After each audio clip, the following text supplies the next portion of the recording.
Alam nyo ba na marami nang gumagamit ng ganitong klaseng diving flashlight?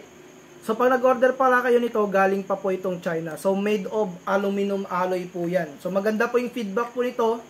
Kahit po na ilublob po ninyo ito ng mga 50 meters sa ilalim ng dagat, hindi po yan mapapasukan ng tubig.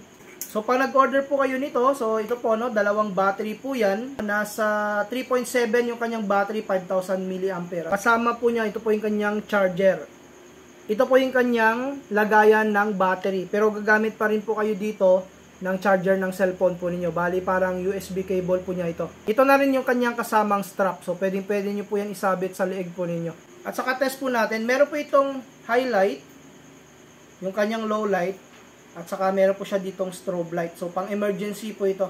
So hindi lang po ito pang diving. Pwede nyo po itong gamitin as pang emergency light, lalong-lalo na pag merong bagyo. Ilusong man ninyo ito sa baha, sa ulan, hindi po ito mapapasukan ng tubig. So ngayon, i-test ulit natin ito na ilublob sa tubig para makita po ninyo na pang diving flashlight nga yung ganitong flashlight po natin.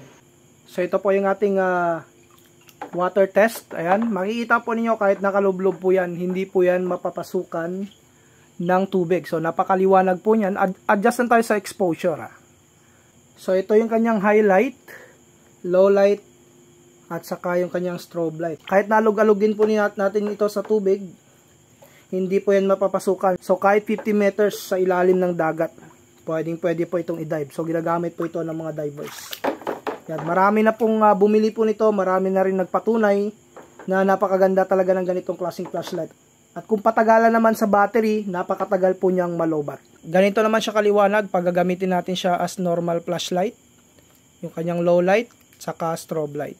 So yun nga yung test natin dito sa diving flashlight na ito. Sa mga gusto mag-avail, pakiclick lamang yung ating yellow basket.